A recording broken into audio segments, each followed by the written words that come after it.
Udah kenal semuanya kan? Sudah. Sebagian yang belum kenal, nggak kenal maka tak. Saya. Kalau sudah kenal dipanggil Saya. Bahaya. Kalau udah kenal jangan dipanggil saya. Oh iya. Tadi nama saya sudah disebutkan, nama saya Tony Satya, saya dari Nias. Ada yang dari Nias yang baru. Ya, saya adalah biro akademik di bawah satu pimpinan yaitu bidang akademik Ibu Jilica. Ya, ini adalah pimpinan saya di atas sebelum. Jadi kalau apa-apa saya melapornya ke Ibu Jilica karena dia atasan saya. Baru ke ketua. Kalau Ibu Jilica bertanggung jawabnya ketua, saya bertanggung jawab ke bidang akademik. Waket 1. Iya, biro akademik. Teman-teman, lanjut.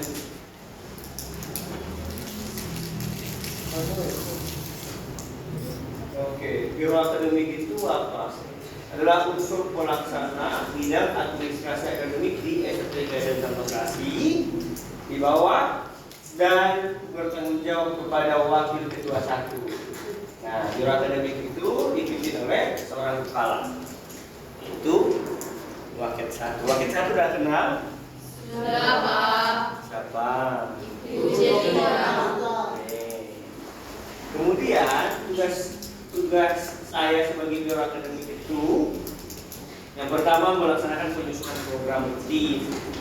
Tadi sudah disampaikan, mungkin sudah disampaikan sama Waket 1 apa saja program rutin seperti kegiatan-kegiatan semester, kalender akademik. Dalam kalender akademik itu kan itu adalah kegiatan-kegiatan rutin ya, termasuk jadwal perkuliahan setiap hari ya, itu tugas saya. Kemudian melaksanakan administrasi pendidikan, pengajaran, dan sarana akademik. Jadi teman-teman yang akan kuliah nantinya, ada misalnya permasalahan dalam perkuliahan, misalnya dosen yang nggak datang, lapornya saya, Kak, ini dosen ini nggak masuk. Tiga atau jauh-jauh hari sebelumnya, kalau hari ini pas jam segitu juga agak sulit untuk mencari dosen ganti. Jadi mungkin ada informasi paling tidak 12 jam sebelum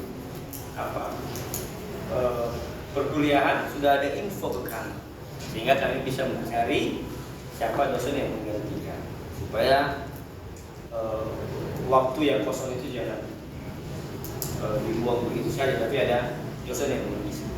Kemudian sarana akademik. Nah, kalau misalnya teman-teman masuk kelas tidak ada papan tulis, bisa lapor ke kami. Nanti kami akan hubungi sarana prasarana. Ya, jangan sampai sarana prasarana. Jadi misalnya nggak ada spidol nih, Infocus ini bermasalah dan segala macam, silakan melapor ke kami. Ya, itu tugas kami, itu tugas saya. Jangan lapor ke Opung nanti naik apa ini ya. Oke. Kemudian melaksanakan urusan registrasi, pencatatan evaluasi. Nah, registrasi itu tapi sekarang sudah satu registrasi. Kalau registrasi soal keuangan ketemu dengan bidang keuangan. Nah, registrasi untuk mata kuliah ini nanti sudah satu sama di dalam siakat. Ya, ya Bu ya, di dalam siakat. Nanti teman-teman bisa isi di situ. Nah, yang misalnya Anda kurang paham pengisiannya, Anda datang ke kami. Nanti kami bantu. Ya, gimana pengisian siakat? Bagaimana mengumpulkan siakat? Silahkan datang ke kami siap melayani Anda. Kemudian selanjutnya pencatatan evaluasi kemajuan belajar, statistik dosen dan kemahasiswaan. Nah, ini adalah urusan kami juga, pencatatan evaluasi kemajuan belajar Anda. Artinya IPS Tahu IPS apa? Yang penghitungan apa? No, salah. IPS indeks prestasi sosial. Semester. Kalau IPK itu apa? Indeks prestasi apa? Ba. Kami. Kumulatif, ya. IPS itu keluar setiap semester. Namanya juga indeks prestasi semester. Itu keluar setiap akhir semester. Kemudian kalau IPK itu keluar pas lulus, maka namanya indeks prestasi kumulatif. Ya, itu juga tugas kami. Ya, kemudian evaluasi kemajuan belajar itu kami juga yang menyebarkan angket. Nah, kepada dosen-dosen bagaimana kemajuan mahasiswa ini, bagaimana proses mereka belajar, apakah mereka fokus belajar atau tidak. Selama ini kami sebar itu, sehingga kami mendapatkan evaluasi mahasiswa semua bahwa mahasiswa ini nggak fokus, banyak yang ngantuk-ngantuk. Kami tahu, ya mungkin kami tidak masuk kelas, tidak masuk setiap kelas ya pertemuan, tapi kami bagian akademik mengetahui kalau Anda itu ngantuk. Sesuatu yang tidur. Kalau mahasiswa suka terlambat, kami dapat laporan dari hasil evaluasi. Nah, hati-hati Anda, jangan nanti berpikir akademik nggak tahu nih. Kami tahu, karena kami sudah menyebarkan angket yang diisi oleh dosen-dosen yang mengajar. Jadi kami tahu kalau Anda bermain-main dalam perkuliahan, ya kan, suka tidur, terus menjawab pertanyaan tidak nyambung, kami juga tahu itu. Terus diam-diam baik di kelas, nggak ada pertanyaan, kami juga tahu. Ya, karena kami sudah menyebarkan angket evaluasi. Kemudian statistik dosen statistik dosen ini juga kami menilai dosen-dosen yang mengajar kualitasnya seperti apa, apakah pembelajarannya mudah dimengerti, kemudian apakah dosen yang mempersiapkan diri dengan matang. Itulah angket yang sering saya share di grup ya. Teman-teman sudah isi? Yang mahasiswa lama udah isi kan? Nah, jangan mesti diingatin isi. Itu berguna bukan untuk kami, tapi untuk kalian semuanya, untuk seluruh mahasiswa. Jadi ketika kami mendapati dosen yang kurang profesional dalam bidangnya, itulah tugas kami sebagai akademik akan mengganti dosen itu. Ya, jangan sampai nanti kita pelihara dosen yang biasa-biasa aja ya kan, harus berbiasa. Ya, jadi untuk semester 1 yang baru masuk, setiap akhir semester itu nanti kami akan menyebarkan angket melalui link yang kami bagikan. Itu tolong diisi ya, jangan dibiarkan. Semua punya HP? Ada yang nggak punya HP? Kalau nggak punya HP, kita doakan supaya punya HP. Kalau nggak, download gambarnya dulu. Lanjut ya. Oke, melaksanakan administrasi kemahasiswaan. Nah, perkara-perkara, misalnya teman-teman mau cuti, ya, mau nikah atau segala macam, ajukan kepada bidang akademik surat bahwa Anda mau cuti. Nanti kita lihat syarat cutinya apa saja, ya, syarat cuti itu. Oke, lanjutkan. Nah, program studi di STM ada 4 prodi, pendidikan agama Kristen, S1 pendidikan agama Kristen. Tahu nggak itu apa? S1 pendidikan agama Kristen itu apa? Bergerak di bidang apa? Guru, jadi bapak guru. Nah, kemarin itu tahun lalu saya menemukan beberapa mahasiswa yang baru masuk. Saya tanya, kamu pilih apa? Teologi. Kamu tahu teologi itu apa? Kenapa kamu pilih teologi? Ya, keren aja. kerennya, jadi dia nggak tahu bagaimana kenapa dia memilih itu. Nah, teologi itu apa? Tahu teologi? Kependetaan. Yang mahasiswa baru boleh angkat tangan? Nah, oke. Siapa? Berapa orang yang memilih teologi? Teologi 2. Yang memilih Pak? 4. Kenapa pilih Pak?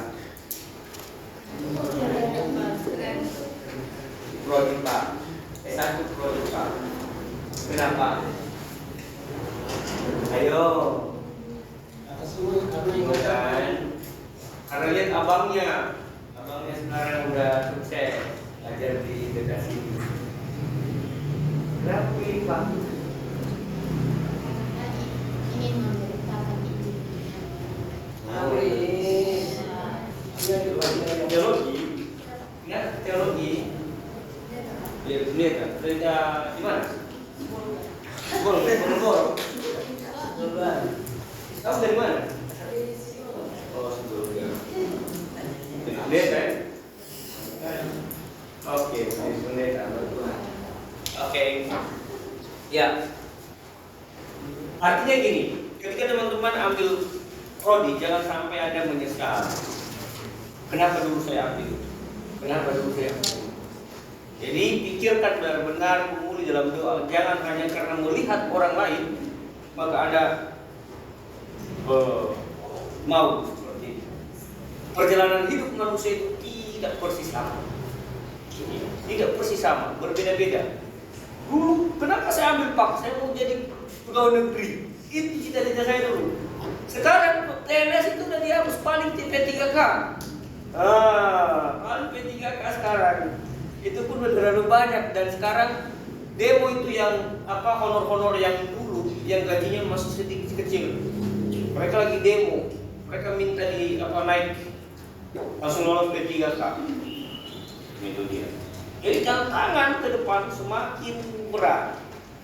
Persaingan semakin berat. Makanya ambil prodi itu sesuai dengan benar-benar dengan berhasil pergumulan. Ya, saya percaya tidak ada yang mustahil bagi Tuhan. Tuhan pasti tolong. Ambil teologi juga nggak masalah. Tuhan tolong. Bantu menantau Anda seperti siapa itu? Paulus. Keren ya. Paulus itu kemana-mana, walaupun di penjara, tapi dia berhasil memiliki banyak tempat, ya kan? Timur sana dia keliling, dia berkata begini. Kalau dari memberitakan Injil dunia pendidikan, keren ya.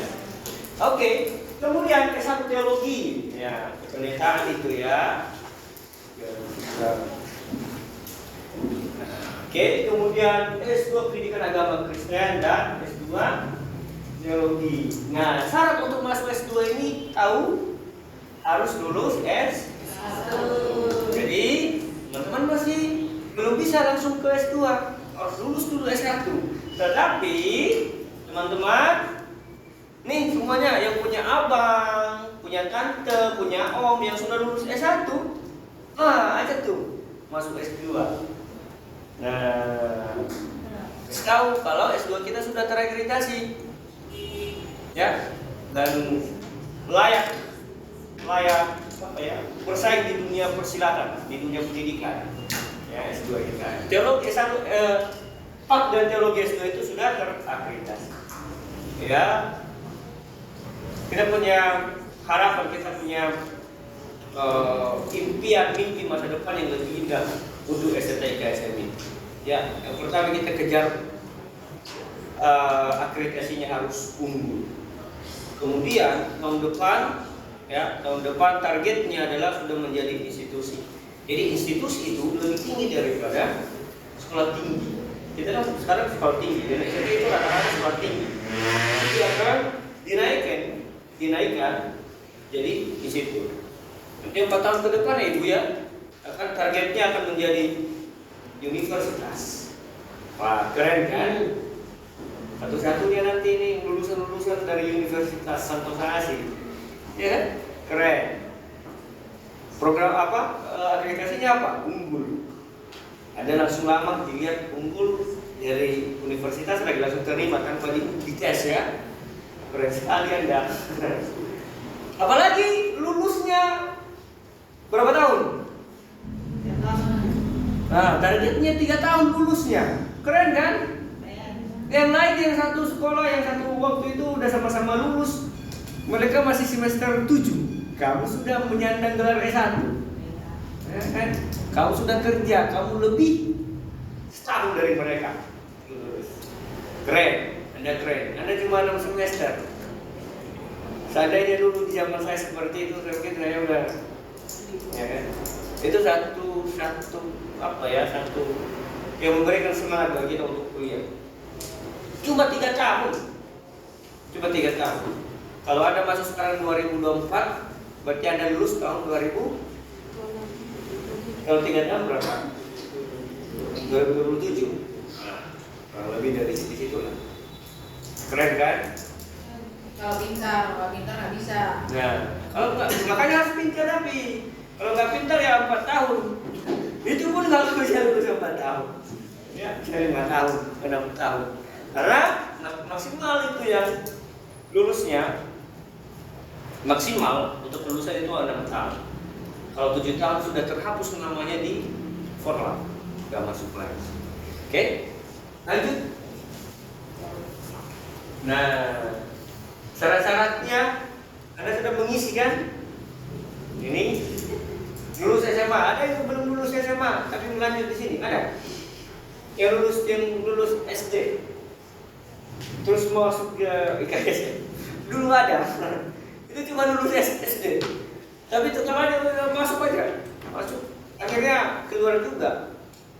Ya kan? Karena memang syaratnya untuk masuk S1 itu harus lulus SMA. Ya. Kemudian sehat jasmani dan rohani. Ada yang nggak sehat jasmaninya? Agak miring sedikit. Agak susah itu dilatih. Ya. Terus rohaninya, jasmaninya melengkapi data administratif. Kemudian untuk strata 2 lulus S1. Kemudian sehat jasmani dan rohani melengkapi data administratif. Selanjutnya masa studi. Nah, ini dia. Strata 1 itu ditempuh 3 tahun. Kemudian strata 2 1 tahun setengah. Ya, di pertengahan. Oke, lanjut. Oke. Next. Nah, sistem kredit.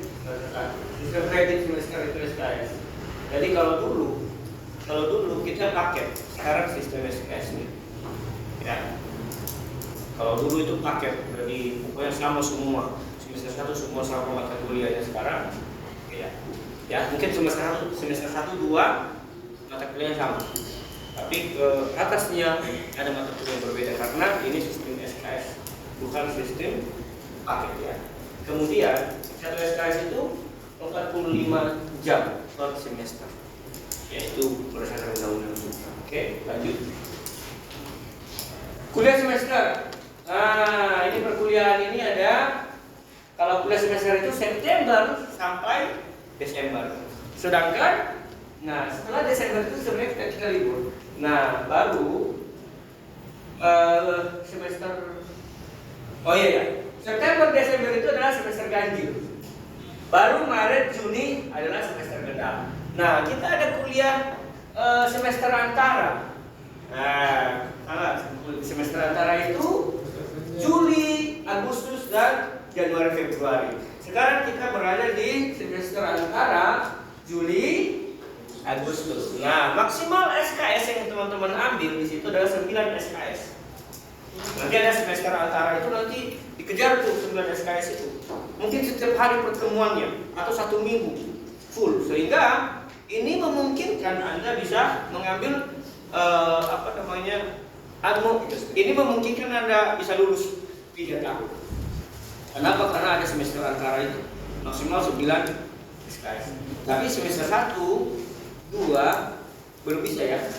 Mulai semester berapa ya? 3. Nah, mulai semester 3 baru boleh ambil semester antara. Nah, semester 3 yang sekarang ya 3 ya. Pendek yang dari Nah, itu semester pendek namanya. Ya. Semester pendek atau semester antara. Oke? Lanjut. Sistem penilaian. Tujuan penilaian mengukur kemampuan mahasiswa dalam mengikuti perkuliahan. Penilaian menurut aku apa? Kognitif. Tahu nggak kognitif itu apa? Pengetahuan. Kemudian afektif itu apa? Sikap. Kemudian psikomotoran. Oke. Bagian penilaian itu ada UAS, TS, tugas, makalah, interaksi di kelas. Nah, kalau misalnya Anda diam-diam menjadi kelas, walaupun Anda pintar, terus diam-diam aja. Nah, itu juga menjadi penilaian. Ya, itu menjadi penilaian buat teman-teman. Oke, lanjut. Yo. Oke. Apalagi? Oke, next. Nah, registrasi akademik dilakukan tiap awal semester mengisi kartu rencana studi melalui syarat. Ya, melunasi biaya administrasi di bagian keuangan. Lanjut. Nah, ini dia absen mahasiswa. Teman-teman, Anda tidak hadir, sakit, izin, apa segala macam itu maksimal 3 kali. Nah, lebih dari itu Anda dinyatakan gagal walaupun Anda pintar. Pintarnya melebihi malaikat. Tapi kalau Anda tidak taat dengan aturan, Anda absen izin sebanyak 3 kali, maka Anda dinyatakan gagal. Walaupun sakit kepala, sakit apa, sakit gigi, datang masuk ke kelas. Kecuali kalau Anda sudah nggak bisa berdiri. Kalau misalnya pun nggak bisa berdiri, tapi niat Anda masuk kelas, kasih tahu teman-teman biar diangkat ke sini. Ya, oke ya. Jadi kecuali oknum. Nah, kalau Anda masuk ke rumah sakit, memang sudah nggak bisa, nggak mati. Nggak mungkin saya ikut kuliah itu ya kan, nanti fokus mahasiswa yang lain ke Anda udah mau mati. Tapi masih mau masuk ke kelas. Oke ya. Absensi harus diambil dari dan dikembalikan ketua kelas. Jadi nanti tanggung jawab ketua kelas. Nanti yang saya kejar-kejar itu ketua kelas. Ini kenapa nggak ditandatangan? Kalau misalnya nggak diisi, woi, ini dosen nggak masuk apa? Ya kan? Nanti Anda pasti kasih alasan. Ini belum ditandatangan. Kemudian mahasiswa akan dimasukkan ke daftar hadir apabila telah menyelesaikan urusan administrasi, misalnya registrasi awal, ini belum bayar, nanti saya dapat laporan dari bidang keuangan, oh ini belum registrasi nih, mohon maaf nama Anda tidak tercatat di dalam dalam daftar hadir ya. Oke, selanjutnya praktek pelayanan lapangan. Ada 3 macam praktek pelayanan gereja. Nanti Anda itu untuk teologi ya. Kemudian praktek sekolah untuk pelayanan mengajar, itu namanya PPL. Kemudian ada praktek weekend setiap minggu, Sabtu, Minggu, Senin. Dari Jumat boleh juga berangkat, pulang nanti hari Minggu. Dan itu seru. Tapi biasanya pengalaman saya, kita itu pengen banget cepat pulang dari tempat pelayanan. Siapa di sini yang pelayanan? Oke. Turunkan. Selesai pelayanan langsung masuk kamar siapa? Langsung masuk kamar. Selesai pelayanan langsung sibuk beres-beres mau cepat pulang. Siapa? Selesai pelayanan ngumpet. Siapa? Ada? Jujur saja. Karena saya juga begitu. Dulu saya masih mahasiswa S1. Selesai pelayanan, selesai ibadah itu saya langsung ambil sapu cepat-cepat, saya ambil sampah biar bisa langsung cepat pulang. Itu adalah kesalahan yang fatal. Selesai pelayanan, bagusnya Anda ngobrol dengan pengurus gereja, dengan anak-anak, itu baru benar. Jangan cepat-cepat pulang. Dulu memang saya pengen banget cepat-cepat pulang. Dari habis pelayanan saya pengen pulang karena udah ngantuk. Kita bisa biasanya dulu saya di Bekasi di gereja rumah doa, mungkin ada yang pelayanan di situ. Saat kami itu baru jam 5. Jadi ada 3 lantai, itu kami harus fair. Kalau saya kan itu cepat. Selesai. Terus masak, baru nanti datang kliennya udah saya udah siap. Dan itu saya ngantuk nggak ada jam tidur yang lagi sampai sekarang. Itu selesai ibadah, saya sudah lihat selesai ibadah, kemudian bubar. Itu orang masih belum beranjak dari kursinya, saya sudah pindahkan kursi saya. Akhirnya jemaatnya pindah sadar diri ya kan. Padahal baru aja selesai. Nah, teman-teman, Anda tidak disukai, kita tidak disukai oleh jemaat kalau begitu. Ayo ngobrol. Saya tinggal di sini, kami bayar. Anda tidak bayar kan? Biaya SPS kan? Nggak bayar kan? Uang asrama nggak bayar kan?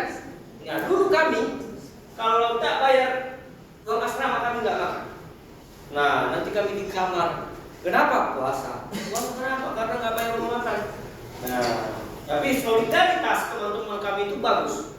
Jadi ada cangkir itu ambil satu sendok, over satu sendok, baru nanti dibawa kami di bawah itu satu cangkir makanan. Jadi berbagi beli ambil satu sendok sebelum mereka makan itu ambil, baru dibawa kami. Saya kuliah di sini bayar, ya. Kami nggak bayar uang kuliah, nggak boleh ikut UTS puas. Malu kita, saya malu juga. Kita malu kalau misalnya yang teman-teman kita berujian kita masuk di kamar, malu sekali.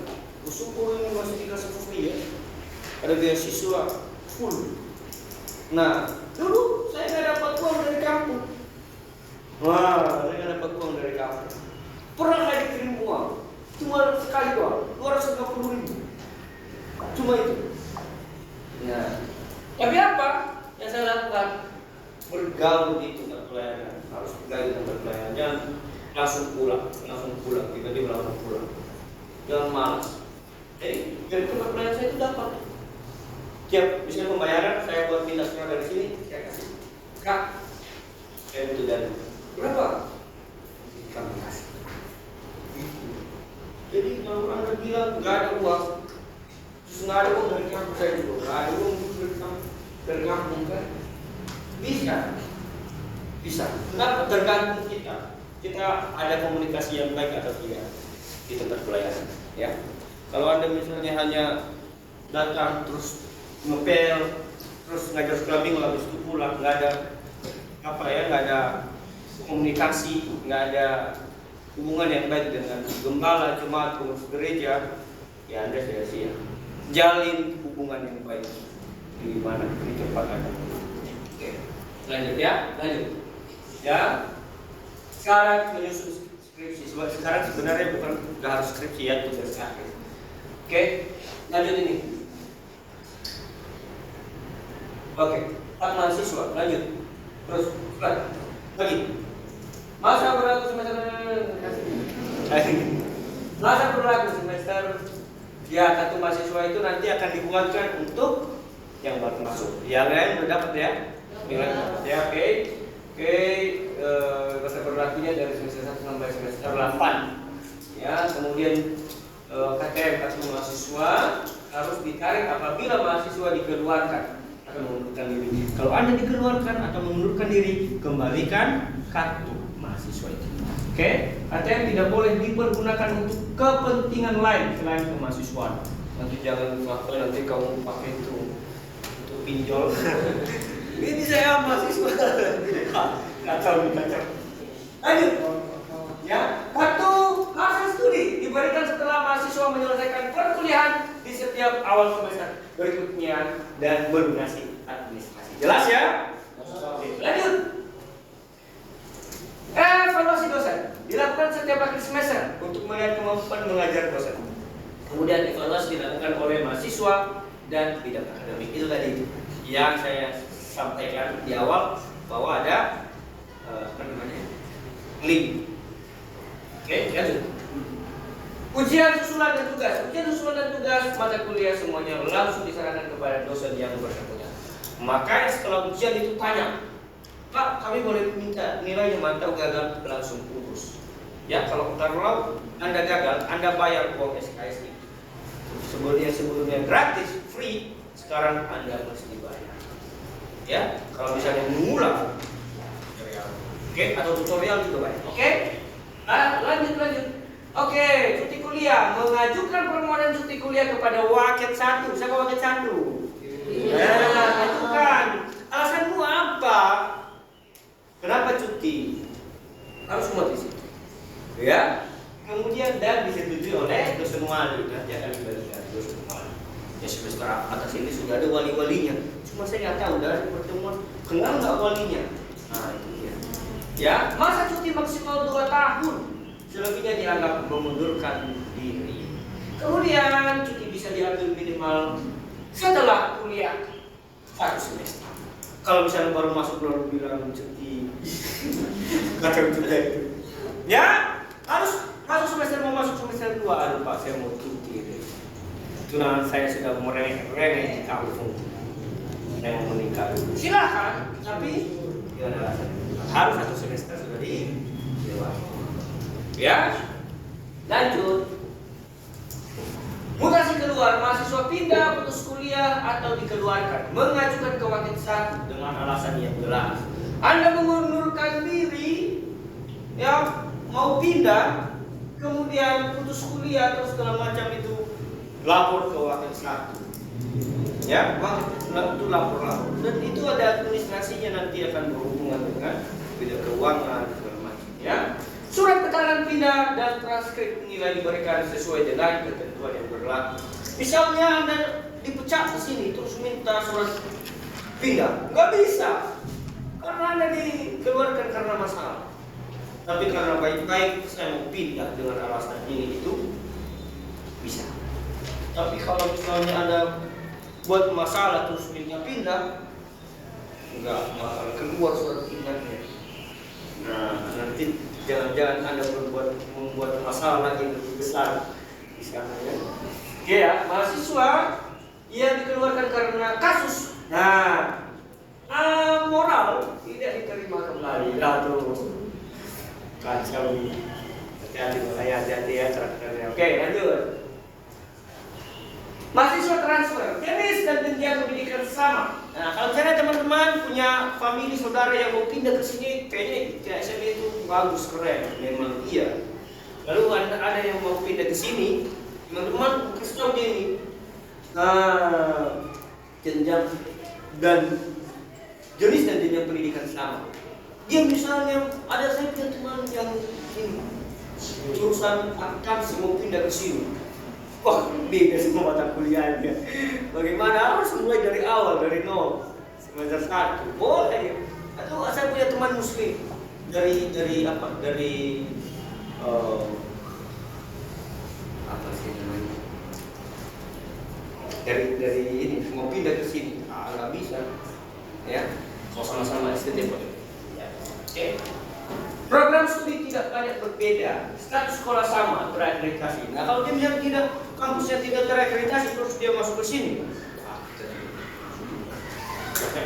Kemudian surat keterangan transfer dan transkrip nilai dari sekolah sebelumnya. Nah harus ada surat-surat ini. Berapa kemarin itu yang pengen pindah ke sini, tapi dia hanya punya transkrip semesternya, tidak ada surat keterangan pindah dari sekolah sebelumnya. Dia tidak terima. Jangan-jangan dia ini pelarian, lari, kabur, dia punya masalah besar di STT sebelumnya, lalu dia pindah, lalu dia minta sodorkan apa IPS-nya itu sebagai bukti kalau dia sudah pernah kuliah. Walaupun ada itu, tapi kalau tidak ada surat keterangan dari sekolah sebelumnya, kita tidak terima. Oke? Lanjut. Ya, mahasiswa baru, berpanggil untuk melayani, servis maturami, lanjut. Surat rekomendasi ini sudah Anda kumpulkan kan? Bla. Oke, lanjut. Ini udah ada di surat. Oke, thank you. God bless you. Ada pertanyaan sebelum saya mengakhiri? Thank you too. You are welcome. Oke. Selamat berjuang. Last Kristus.